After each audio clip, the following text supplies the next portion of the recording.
Hey guys, what's up? Back with another video. This time I'm gonna do my WrestleMania. No, fuck. Jesus. I almost told myself not to do that.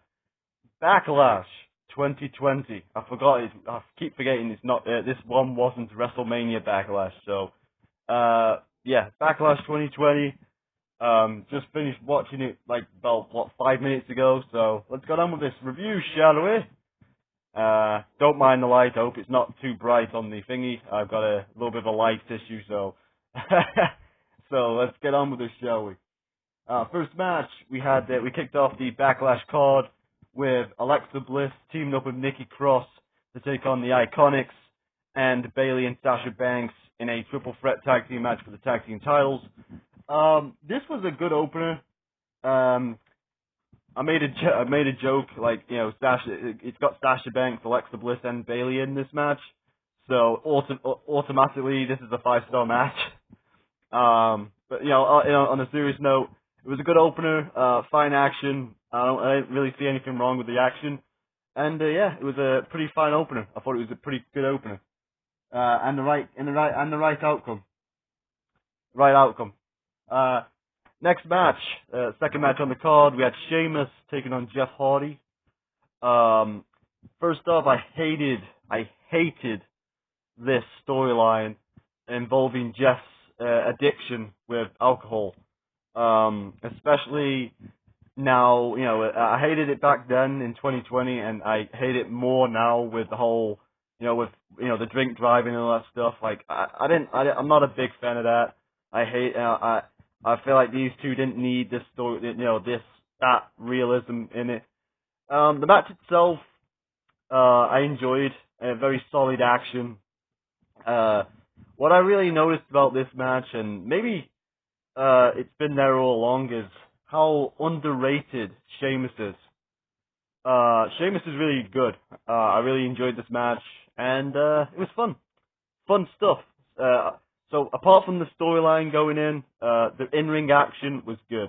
I really enjoyed this match. So yeah, and I wish we would have seen more of the actual these two having matches on pay-per-view rather than I think they settled this feud on SmackDown in like a bar fight, like after the horror show at Extreme Rules in July. But yeah, I would have liked to seen them have more wrestling matches against each other rather than the actual storyline, because the storyline sucked. I'm sorry, but I didn't like the storyline with the whole Jeff Hardy addiction thing and the drink driving. And anyway, that's just my opinion. Anyway, next match we had Asuka, the Raw Women's Championship match. We had Asuka defending the title against Nia Jax. And this match was going along okay until the finish. It was okay. Not really too much to say about it until the finish. It was a lame count-out, a lame double count-out as well. So, me personally, I would have had Asuka just win. It's coming off the back of her becoming the Raw Women's Champion off Becky Lynch's pregnancy and then the whole Money in the Bank thing and all that stuff. I would have just had Asuka win the match here and then go on to feud with Sasha like she does. But I feel like I know this match between Nia and Asuka set up their rematch on Raw, but I hate the fact that the pay-per-view match was a setup for the match on TV. So wasn't a big fan of that, and it was a lame double count out. So yeah, that's what it was. Apart from that, it was fine. It was okay. Next match, we had Braun Strowman taking on The Miz and John Morrison in a 2-on-1 handicap match. I liked the elements of the story of this match where, basically the last time Strowman was in a handicap match for the championship was the Intercontinental Championship at the Elimination Chamber in early 2020. And, Braun ended up losing that handicap match. So that was the good element of that. I wish they would have gone more with that instead of the trickery of what Miz and Morrison tried to do with the whole, trying to make him mad by making his energy drink explode or or his protein shake or whatever. Uh, and in smashing his car and all that stuff. It is what it is. Anyway, match itself, I described it as two mousies playing with the cat. You knew that cat was gonna get those hands on those mousies eventually, and it was gonna be beautiful, and it was. In my opinion, he should have done more throwing, but he didn't do that. But that's okay. But yeah, I think that line kind of failed for me. I just realised. I think it sounded much gooder in my head than it actually did. But yeah, Braun Strowman being the cat and Miz and Morrison being the mousies, the annoying two mousies as well. And Braun Strowman squishes them at the end. And yeah, always fun to see Braun squishing folks, which was always good. Yeah, so it was a fine match. Nothing really too much to it. And yeah, it was pretty good. It was alright. So yeah, next match. We had the WWE Championship match. We had Drew McIntyre taking on Bobby Lashley. Solid, great match. I really enjoyed this one. Bobby Lashley under the tutelage of MVP was awesome. This was like the start of it, and it was great. Drew McIntyre was an excellent WWE champion. Shame that he never actually got to defend the title in front of actual fans. Yeah, this match was phenomenal. Like, I really enjoyed this match until the very end when they had to bring out Lana, and Lana distracted her own storyline husband, Bobby Lashley, and cost him the match. Like, I understand they wanted to keep Bobby strong, but to me, it took away from the match itself. Like, the whole finish was like, oh, okay, whatever, I get why they did it, but it was not needed, in my opinion. I mean, Bobby could have just lost without the distraction and the whole Lana bit. It was what it was, but I didn't like it. But yeah, it was what it was. But the match itself was great. All the way up until then, the match was great. I really enjoyed it. Then we were supposed to have a match between the Street Profits and the Viking Raiders for the Raw Tag Team titles. But instead what we got was the next portion of the show was the cinematic portion of the show, because WWE felt like they had to have a cinematic match or segment on every single pandemic show in the pandemic. They had it with the Money in the Bank match, and then they had it with this. So, Street Profits and the Viking Raiders, they were supposed to have a match, but it turned into a brawl backstage in the parking lot involving, see if I can get this right, Eric getting thrown into Braun Strowman's car, which he just had fixed, bowling balls, golf clubs, turkey legs, spearing people through glass doors, which was bizarre, bowling balls ending up getting a strike into Montez's balls. He bet he didn't have none that night. Wink, wink. I'm only kidding. And then we had ninjas. Ninjas on motorcycles. I'm not fantasizing this, people. We had ninjas. Beating up ninjas, thanks to the help of turkey legs. Turkey legs. And then a massive ninja who ended up being Omos with a sword. I feel like I'm on drugs right now. It was a segment. It was indeed a segment, and it ended up with all four members of the Street Profits and the Viking Raiders ended up in the garbage trash can, and I think it was an alligator what was supposed to be in there with them, and they freaked out and they ran away, and that was the end of the segment. Weird segment. It was silly.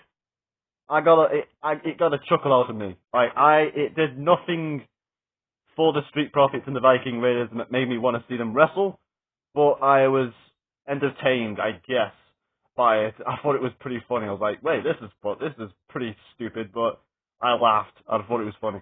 So make of that whatever you will. And then of course, after that we had the main event, Randy Orton versus Edge in the greatest wrestling match ever. First off, all I got to say is this match was good. I think I owe this match an apology. When I first saw this match when the DVD first came out, I didn't like it because I felt like it went too long, and I was a big I liked their match at WrestleMania more. All I'll say is the only thing that's changed is I actually like this match. I thought this match was better than I changed my what's the word? I switched a leaf or something. I can't fucking remember what the fucking word was. Anyway, I liked this match. I thought I turned a leaf on this match. I thought it was pretty good. My only biggest problem with this match was the greatest wrestling match, the tagline. This match alone, if it was just, I like the idea that Randy Orton wanted to beat Edge in a straight-up wrestling match, especially after Edge won in their last man standing match at WrestleMania. But I think adding the tagline makes it kind of silly. The match itself, I thought was good, but I think the tagline kind of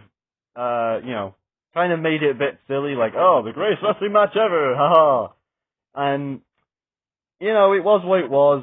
The match itself was good, as I said, but I feel like I'm repeating myself a lot now. But I feel like this match, I'm drawing a blank, sorry guys. This match was good. Let me read my notes. He had a great finish. Okay. This match was alright. It was good. I enjoyed it. But, I didn't like the tagline. I don't think it was needed. I enjoyed the finish. They were doing a technical wrestling match, and Randy wanted to beat him in a wrestling match. And yet, that dirty, horrible heel, Randy Orton, had to resort to kneeing the guy in the balls and doing the punt, bringing back the legendary punt to finish off Edge. And this rivalry for 2020 on pay-per-view in the year 2020. Unfortunately, this feud ended on Raw, so there wasn't a follow-up to this, like a pay-per-view follow-up to this, because by the time Edge returned, they had a little bit of a little bit of a rivalry renewal in the Royal Rumble in 2021, but Orton was feuding with The Fiend. And by the way, at the time I really liked the Fiend feud, but now knowing how it went down and that stuff, I wish they would have done the third match between Edge and Orton at WrestleMania instead of The Fiend versus Edge. The Fiend versus Bray. Jesus, The Fiend versus Orton. Sorry. Anyway, we'll talk about that in another video. This event alone, I thought it was pretty good. There was some bits I didn't like about it, like Lana's interference in the Bobby Lashley match, or the double count out of the double count out in the Asuka and Nia Jax match, or the tagline of the greatest wrestling match ever. But apart from that, I think most of it was entertaining, solid in-ring action to entertaining, and whatever that ninja segment was. Anyhow, that's I'm gonna score this pay-per-view a 7 out of 10. I think that's generous. And yeah, there you go. I hope you enjoyed the review, guys. Leave a like on the video, subscribe if you haven't already, if I deserve it, which I probably don't. And leave a comment. Tell me what you thought of the greatest wrestling match ever between Edge and Randy Orton. And that's it. That's going to be it for now, guys. Hope you enjoyed the review. And I'll see you again next time, right here. Capiche!